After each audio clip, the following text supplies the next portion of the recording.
welcome to What the Why with Barbara Ann.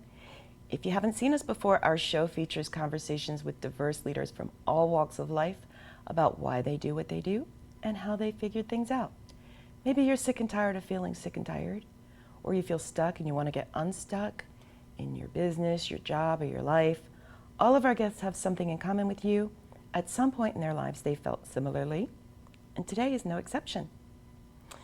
Please join me in welcoming Apolonia Galie, known as Pola to me, brewer at Lower Forge Brewery. In addition, she wears many hats. She's principal or owner and weaver at Web Maven, New Jersey, and she's a co-founder at Galie Media. So welcome the many Polas to our show. Thank you, Barbara. It's so good to see you. So Lower Forge Brewery, which is one of my new favorite places to go, is located in Medford, New Jersey at 14 South Main Street. So if you are watching from across the country and you happen to come into New Jersey, you're going to have to check it out. Lower Forge Brewery sustainably brews a unique variety of craft beers and gluten-free hard seltzers. Yay! From their small, I didn't even know it was a thing until recently, but you've heard of breweries, you've heard of microbreweries. They're a nano brewery. But in addition to their offerings, they have trivia nights, karaoke, open mic nights. They do fundraisers for area groups. They have other kinds of themed events. And in addition, one of the requirements by New Jersey law, which is really interesting, is you have to get a behind-the-scenes tour of the facility as part of the brewery experience. So, state, if you're watching, they are complying. I know, I was there. Importantly, all of their recipes are brewed with local ingredients that are sustainably sourced and discarded or recycled sustainably, including the gluten-free options for people like me. I actually had a frozen hard seltzer that was incredible. And I'm not the only one who thinks that. They're very highly rated on multiple platforms. They've got a 4.4 out of 5 on Google/Facebook with almost 700 reviews. They've been recognized for 7 years as one of the brewery winners in Burlington County Times Community Choice Awards. In addition to that, Pola has been and continues to be involved in nature conservation and sustainability advocacy, as well as responsible use of New Jersey's natural resources. She's been doing that for years. Being part of a family-owned Main Street business allows for a lot of opportunity for growth and learning. And I'm finding, as I was educated by her, she's emerged as a very active voice for such businesses and others in the nano brewery and microbrewery industries in a state that is incredibly and sometimes ridiculously regulated. Pola's other roles include Galie Media, a full-service web design and support company which she co-founded back in 1995, a couple years after leaving LaSalle University. And in addition to that, I mentioned that she's the principal and owner and weaver at Web Maven, New Jersey, although running a brewery takes up a lot of time. It's a knitting and really a weaving company that she created in 2007. Through which she weaves and sells traditional archery gear, custom arrows, Flemish bowstrings, and more. So right now you're seeing some pictures from the brewery. And yes, the drinks really are as good as they look and taste even better. So suffice to say, I'm really excited. See, I'm looking at the beverages, and now I just want to go get one of those little frozen ones. Your mouth starts to water. We've been trying to get Pola together. When you run a brewery, you don't get a lot of time, and so actually it works out that she's zooming in because we're going to get to see a little bit of the brewery itself. So without further ado, please welcome Apolonia Galie, aka Pola, to our show. So round applause. So hi. So I just ran through, back to last week's episode was a little bit different. This week's episode, we're coming back into our more normal format. After I ran down that list of all of those really cool things that you've done and do, I usually point out to our guests, I don't know that that's what you thought you were going to be doing when you grew up. So when Apolonia, aka Pola, was little, what did you want to be when you were growing up? When I was growing up, I wanted to be a stand-up comedian. And I often say there's still time when I give you tours and I'm answering questions and I'm talking to people from behind the bar. I hope I get a little funny sometimes. Oh, no doubt. No, you've got an amazing sense of humor and ability to connect with people. So how did you go from wanting to be a stand-up comedian? It's going to be a shorter path now, but how did you get from stand-up comedian to, web person to weaver to brewer? So of course, when you first are a teenager or a young person, you think one thing, and then as you grow up and you get some independence, you realize the bills have to be paid. Yes. So I started out it was a banking job with First Pennsylvania Bank, and I worked in administration for many years. I worked in healthcare for 23 years, and you know, starting to make baskets and learning how to weave from Mary Cardy in Mount Holly. It's a sanity. It's not only something you can do that's productive. It's something you can do and make gifts and make things that are useful and saleable. Mm-hmm. It's also very calming to have that repetitious motion, be able to do something that cannot be done by a machine. Mm-hmm. Baskets can only be made by someone's hands, and that has appealed to me over the years. So I can start and stop when I get a little bit of time. I love to weave. I'm addicted to weaving, and it's just a nice complement to all the other things that I do. Mm-hmm. So how did you decide to open Lower Forge Brewery? So being a single mother most of my son's life, we always, after he turned 21, there was something we used to, when we had to talk, we did it over food, a little booze, and cigars, because I was both mother and father. Mm-hmm. It was his idea to open a brewery. He had been brewing beer for stress relief. My son Sean is a firefighter EMT. Okay. So he'd been having a good time. I had not previously been a beer drinker until he started to brew. And there was one famous night when I looked at him when I said, "How's it going with opening the brewery?"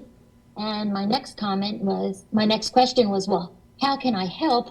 I can cook. I love to cook." Mm-hmm. And he laughed, and we started brewing beer together. And really, when you think about the history of beer over the centuries, not mm-hmm. in recent history, but the long term, women had a very strong role in making beer for the family, beer for the community. They used what was sustainable because they didn't want to run out. There was a lot of diversity in flavors and tastes. And I think that with women coming back in the craft beer movement, that's a big part of it. Mm-hmm. I know it's a big thing that attracts me. Yeah, I didn't realize that women had played that kind of a role in the overall movement towards the craft beers. So you decide that you're going to go into this, and your son mm-hmm. and you're going to support him. That's a really bold move. Well, he wasn't going to make beer and have fun making alcohol without me. He was not leaving me behind. Okay. And I think, I haven't checked recently, but the National Brewers Association a few years ago said there's a number of mother-son, son-mother teams throughout the nation, but apparently I am the only one that's on the brew house floor picking up sacks of grain and cooking and carbonating and doing all those different things. Most of the other mothers stick to sales and human resources. So you're right there on the front lines working with them, which yes, absolutely. Yeah, I can believe that. I can totally believe that. Plus, I got to see you in action. I mean, when we were there, you were right in there with everybody, the servant leader that you are. It keeps my brain stimulated. Yeah. But, especially in New Jersey, which is a really highly regulated state, how did you find the courage? I mean, because I know that there's been challenges for everyone that's in this industry in the state of New Jersey in particular. There are definitely challenges, and the challenges have changed in different years. But because of a job that I had in the past with another company, I actually did liquor licensing for state parks and airports throughout the country. Okay. And we can complain all we want, and it is difficult. I always say we have as much fun as the state allows us, but every state has something. They're not all, they don't all have it easy. They just have it different. So New Jersey is the state that I love. I grow where I'm planted. My family, my grandchildren are here. So I hope that they tell me what song is playing so I can dance to the tune and not change it too often. But it is difficult. We're going through a very difficult time right now with not knowing what's happening. A law has been passed that would be very positively supportive of breweries, and I don't see any movement from the governor to sign it. So there's going to be a little bit of discomfort and confusion for a while. And I want to talk a little bit more about that, because I believe that law was passed, if not unanimously, it was pretty close. It was unanimous. It was unanimous in both houses, yeah. So, all right, believe it or not, it's time for a break. So we're going to come back after this brief commercial break for more with Paula and Lower Forge Brewery.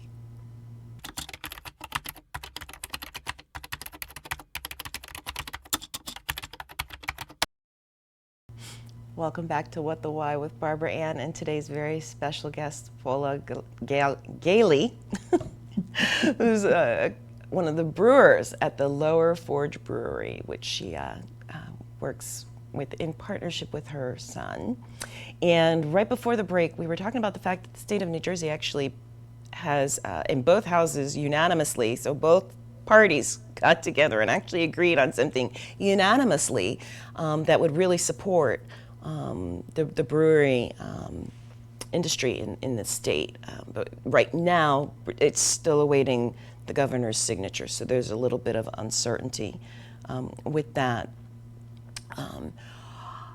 In addition to the uncertainty, what would you say are some of your biggest learnings from having gone through this experience of moving forward in this industry? So we knew, based on the law in 2012 that allowed tasting rooms to happen, what the restrictions were going to be. And the biggest restrictions were that there would be a tour every time before someone was served. Even if they were here the day before, the next day they had to have another tour.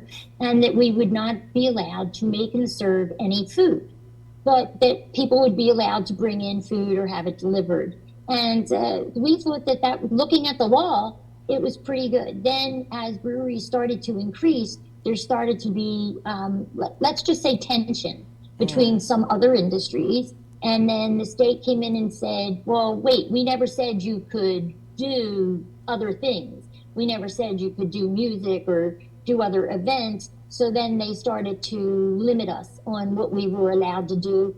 And there were some changes. I mean, at one point, they even talked about the fact that people were not going to be allowed to accept their food deliveries inside.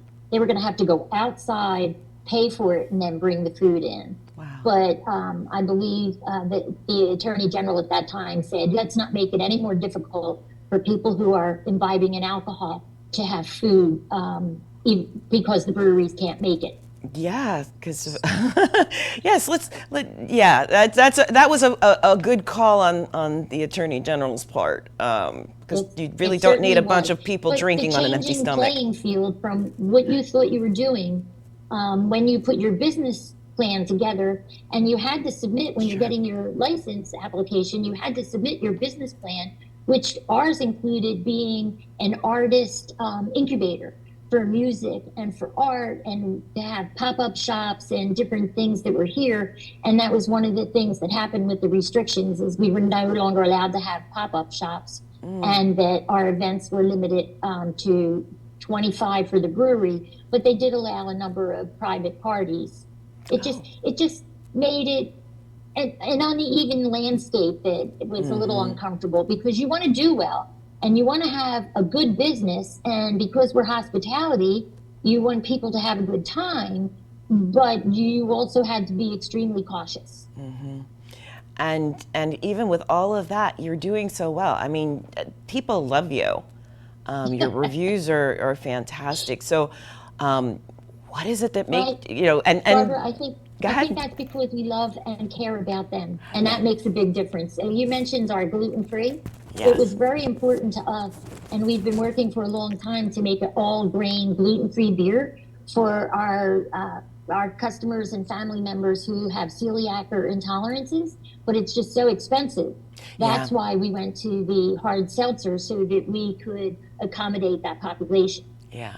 Oh, I was super excited because not in my case, not only do I have to do gluten free, but I also can't have sugar. So I have a range of issues. And the frozen hard seltzer that I had, that was, I guess, cranberry based, so it was low sugar, I was actually able to sit there and consume a drink with like my family and enjoy it and not have to worry about any kind of post-drink reaction in a really nice environment. I like didn't have to worry about inflammation or anything else, so it was awesome. And Good. obviously others agree. And so it's interesting because one of my question was going to be, what do you think what makes you different from the other locations? And I think you just hit on it. Yeah, we have a wide variety. You know, there's people that come in, like over this past weekend, our one lonely IPA picked. And there's always a couple of people that are like, what? You don't have an IPA? Are you crazy? And then other people will come in and say they want a variety. They want hard seltzers. They want some beers that are lighter in alcohol. They want fruity ones. They want dark ones. So we're small. As you said in the beginning, we're only a 3-barrel brewery, which means we make 100 gallons at a time. But we usually have 8 to 10 on tap that are all over the beer map and the hard seltzer map. Awesome, awesome. And I guess if you could talk a little bit about some of the things that you do. I mean, I mentioned that you have special fun nights and events. I know you're limited, but you still have them. And from what I understand, So they're pretty we're popular. limited in the events that we sponsor, Right. but then we have some extras that other people can do. So if it's a private party, sometimes our private parties are on nights we open. We will open for a private party, but most of our fundraisers are actually things that are organized by someone else. So it's not ours, even though we've partnered with it. Like the Firemen's Union and their Sean Anderson Foundation.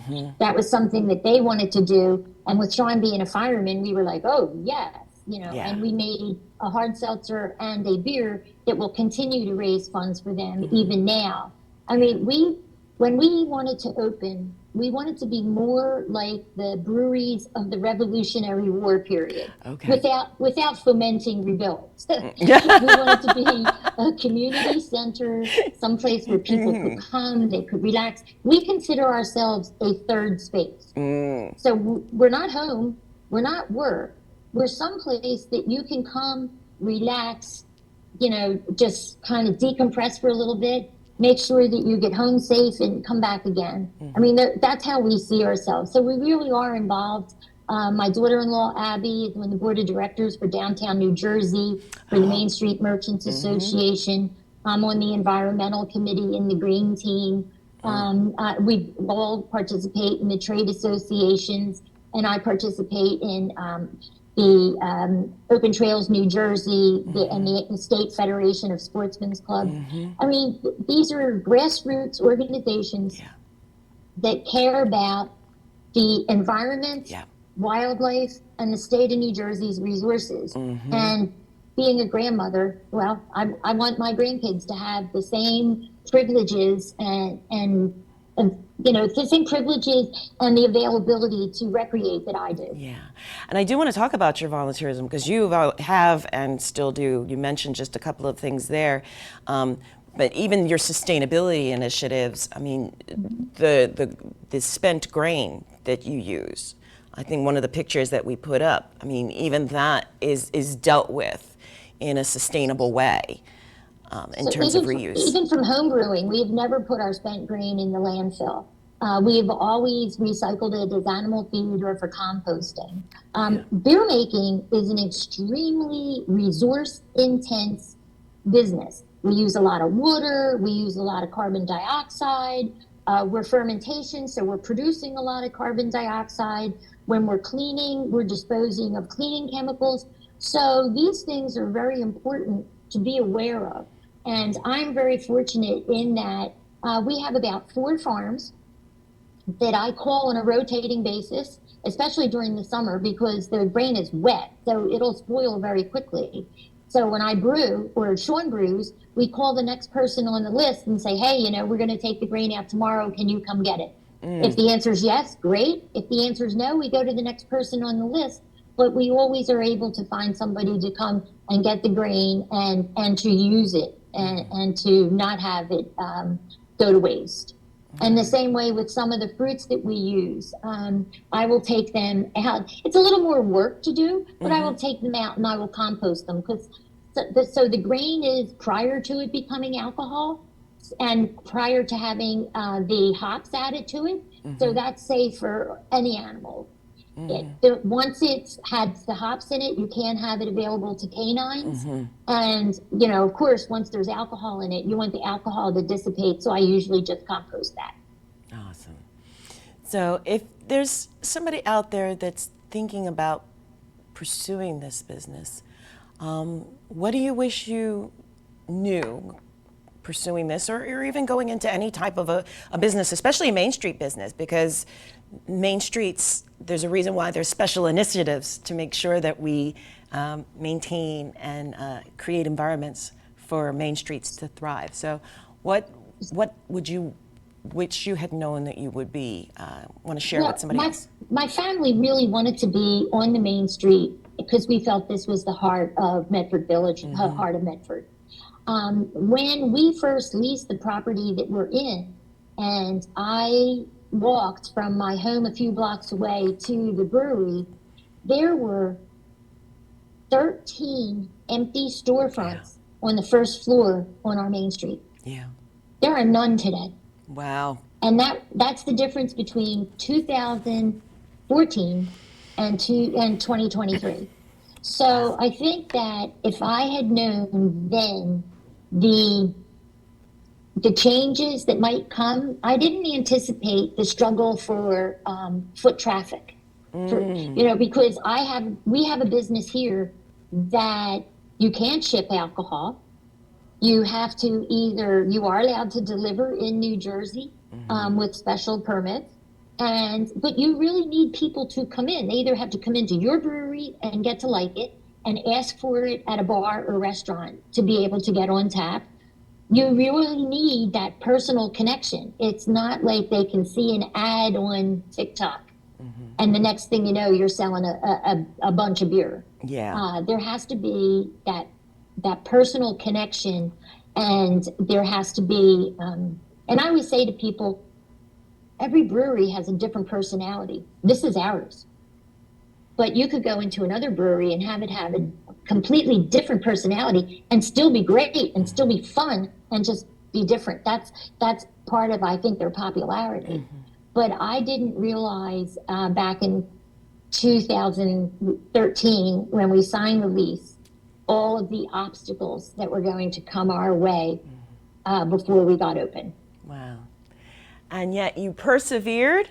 And again, I mean, outstanding reviews and a changing landscape, and all while you're also still engaging in conservation and local sourcing and recycling and composting to the extent possible. So kudos for all of that. Believe it or not, we're at time. So we've mentioned over and over again that you are available at 14 Main Street in Medford. But how can somebody find you, whether it's on social media or whatever? How would they find you? So we have a very strong Instagram presence as well as a Facebook presence, Lower Forge Brewery. And we also, www.lowerforge.com, you can link out to any of our other social media. And I'm always happy to answer questions. I love to talk about the history of brewing and how it connects with conservation, including clean water, clean air, and clean land, because that's what we need to exist in the future. Fantastic. And you can see, I mean, like I said, you have to go on the tour anyway, so you can actually see everything. It's right there on the other side of glass windows, and you can go check it out for yourself. So thank you so much. As you can see from her background, that's not just any background, that's the actual bar, so, or the, excuse me, the Nano Brewery. So you can go check it out. And what was the one I had? It was a frozen cranberry hard seltzer something or other. I don't Yes. remember. So we have a frozen slushy machine Yes. that we put our beers and our seltzers through, depending on our mood. You had the wild berry and Yes. cranberry one, Yes. and we had lychee and blue raspberry for 4th of July. Oh, okay. So we'll have to be back soon. So thank you again for being a guest today, and I'll see you again soon. Thank you so much. I really appreciate you Yeah. inviting me and everything that you do, Barbara, Oh, because I think thank it's important to recognize these women. Absolutely. So thank you again. So, okay. And regarding our upcoming episodes, as I mentioned last week, and we'll mention again, we have some really exciting guests lined up. I'm not going to butcher names, and I'm not going to announce them because we want to be a little bit more fluid as schedules fluctuate with summer vacations. But please believe me when I say that you really don't want to miss what any of our future guests have to say about their journeys. And if you've missed any of our past guests and you want to check out what they had to say, you can also catch all of season 1 as well as season 2 to date on demand on the What the Why page of RVN Television's website, as well as Roku. And as a reminder, What the Why airs on Tuesdays and Thursdays at 1 p.m. Eastern Daylight Time, for those of you who are watching who are in our audience on the West Coast or in states where you don't have Daylight Savings Time anymore. We also air at 3:30 p.m. on Mondays, Eastern Daylight Time. And as I mentioned, it's available, our show's available on demand at rvntelevision.com as well as Roku and other platforms. And whether you're looking to make changes in your life, whether big or small, please join us again for more inspirational, illuminating, and informative conversations with leaders such as Paula, who overcame whatever seemingly insurmountable challenges laid in her path and the path of her son, to pursue what they knew was what they were meant to do and find their purpose and live it.